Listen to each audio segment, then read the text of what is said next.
What's going on, everyone? It's me, the Who Red, and welcome to my review of Doctor Who Series 10, Episode 2, Smile.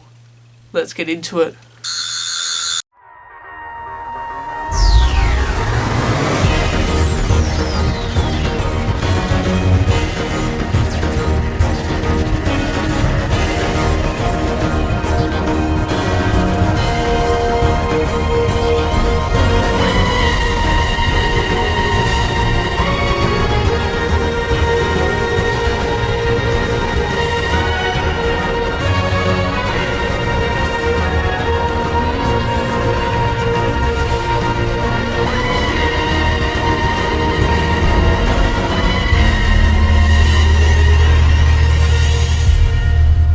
So, Smile is written by Frank Cottrell Boyce, who wrote the Series 8 episode In the Forest of the Night.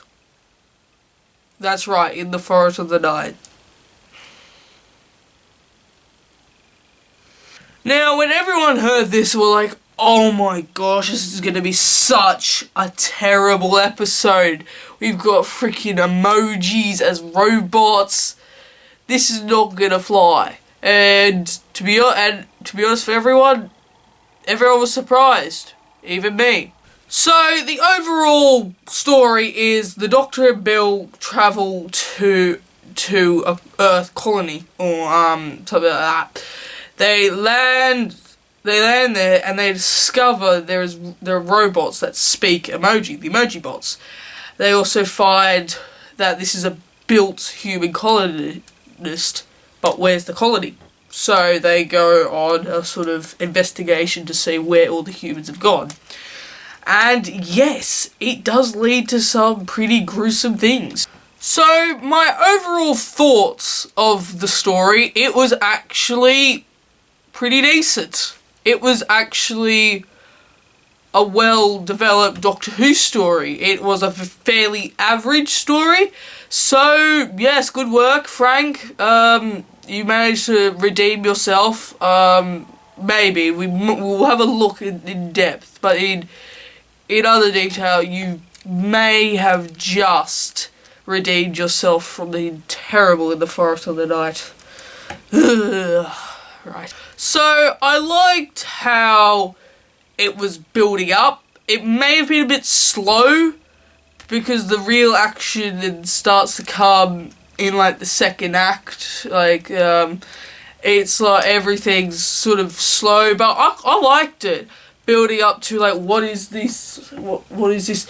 Although going back to the slowness, I did feel asking myself is like, when are they gonna actually start asking where the humans are? And then they go on suspicions to the fertilizers, and yes, and then it sort of rushed a tiny bit, I feel, but due to like the story being 45 minutes, 45 minutes, they would have to rush that. So there's basically literally only two sections of this story. There's the wandering and looking around stuff, investigation, and then there's like more investigation and actually solving what happened. So that's basically how you would break it into parts. Bill again was exceptional in this story, really good, and it just shows she was really good. And Capaldi, always brilliant, especially when he smiles.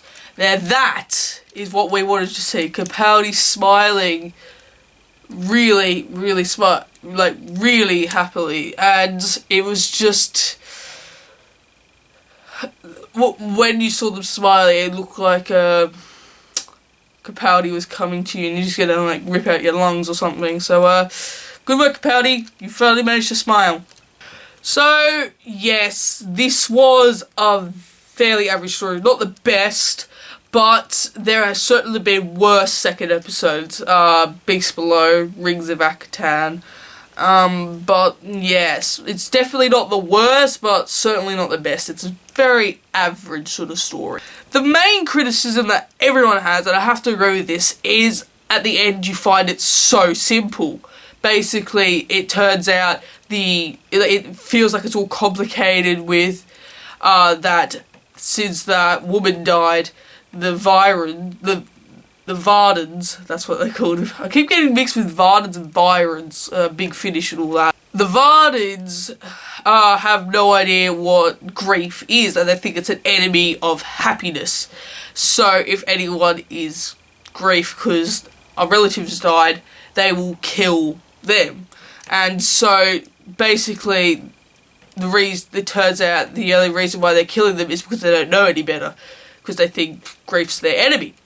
So then you've got, it turns out the obvious solution is to reset them and make sure that they were invented, make sure they would remember, not to remember they were invented by humans and forget everything.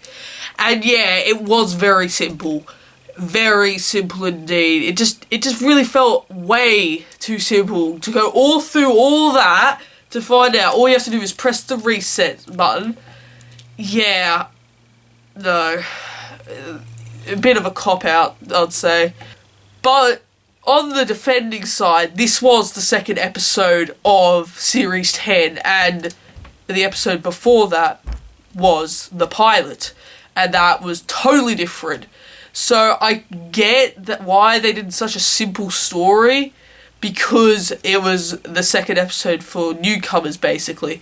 But for us, like, fans, like, when I recorded my first draft of the pilot review, I criticised a lot about the pilot because I thought it was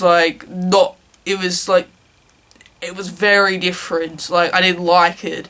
But the thing was, like, lots of people were loving it, and I was like, okay, I'll give it a rewatch, and it actually was pretty good. I rewatched it, and then I did my review. So the story was very simple, and which was really good for newcomers, but yeah, not for us Who fans who are very, very into, we get complicated time stories. Except for Zagreus. No one will ever get Zagreus. Maybe I could, but I don't think so. Because Zagreus is the biggest mind frickin' in the world.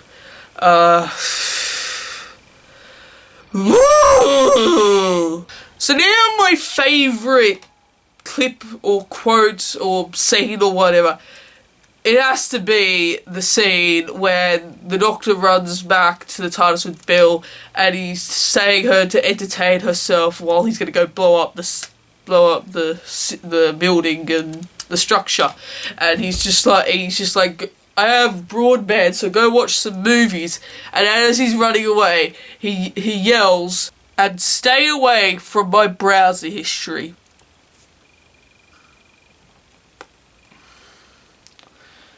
Best quote of all of Capaldi. Best quote. Now, the mystery that we get into. The mystery, of course, everyone is thinking about the promise. What is the promise? And, yes, what is the promise? And what the thing that happened? Well, I've got a feeling. I know what I have a theory of what the thing that the Doctor did that made him promise was. So basically, Clara died, and the Doctor was very struck about that. But as you guys know, he forgot who Clara was, and so he was very blank and still depressed, even though he had no idea who she was. And then River came along, and that's when River died at the end. Well, not at the end, but like that was the last time he saw River, and he was quite sad, especially in the 2016 Christmas special, The Return of Dr. Mysterio, because you have that part where Nana's like, her name was River Song. She meant dearly to him. and so it was just like, yeah, he was a bit depressed, and so I think he's made like the thing is like River's died, and so he's quite struck by that, and he's made a promise to stay on Earth and basically stay down there. So that's my theory on what the thing is and what the promise was.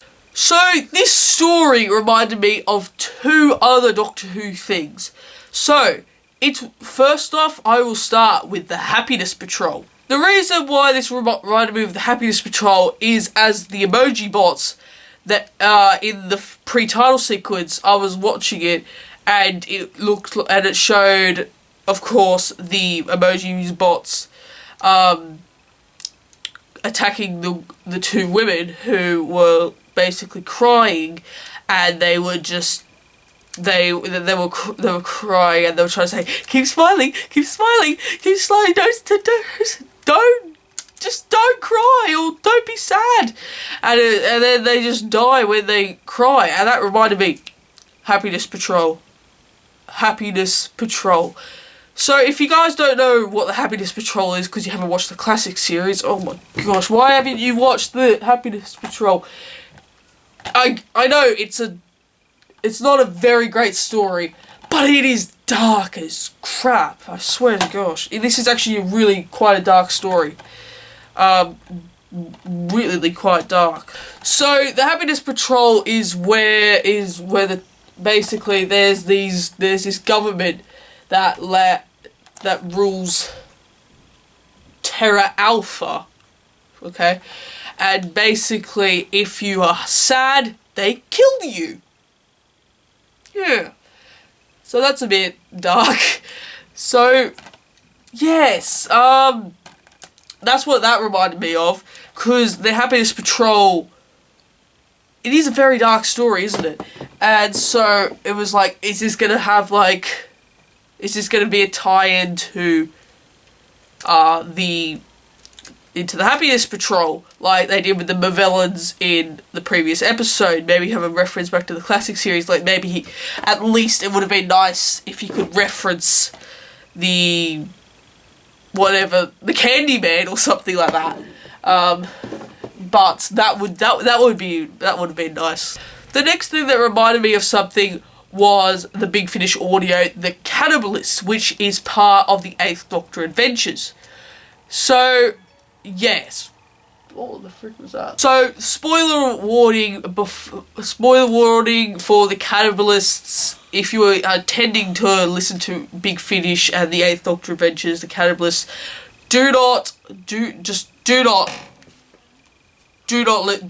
just click off this video and go listen to the Cannibalists. The Cannibalists, there we go. So if you don't care, you can just listen anyway. So the Cannibalists is a story where a bunch of robots rule a city called the Star Haven, and basically the Star City, whatever. I don't care. Basically, there's these robots. There's rogue robots called the Cannibalists that intend to kill every other robot in the Haven until they're the ones left and kill themselves. And basically, that was created by a computer virus that was to destroy the soul, to destroy the Star City, the Haven and such. And basically what that did was it turned some robots into the Cannibalists. And so what they do is the robots, the ones that aren't infected, decide to do the reset button, which turns out it's what's causing them to actually transform, because the computer virus is being transferred every time they reset, so they keep destroying. And this was reminded when at the ending where it's like, we must use the reset. And so yeah, it reminded me of that. I was like, there are a lot of things that reminded me of this thing. So yeah, So now, no one really talks about Nardal in this episode because he's only on screen for 2 minutes. Well, they could have been at least a bit more specific when they said he's going to be in every single episode. Not like a main character. It would have been nice to say that, but yeah. The question that I'm thinking is, how is he going to be in every single episode how is he going to be in next episode? Is it going to, let's just hope, is it going to be if it's a two-parter or they get stuck somewhere else, that means he's not in every single episode. Because, as you guys know, in this episode, he was left behind, went to go make the tea. I do love tea. So that will be an interesting thing to look for next time's episode. Thin Ice! Which I think Big Finish is very pissed off about. And most people are too. Because, to be honest, I think Big Finish does better stories than the BBC, to be honest. I mean, that is a bit harsh, but if you go look at their Big Finish, they do a lot of good stories. Like, really good quality stories. I just really, we need some Big Finish writers on the TV, on the TV series. We need like John Dawdy, Jonathan Morris, Matt Fitton, loads.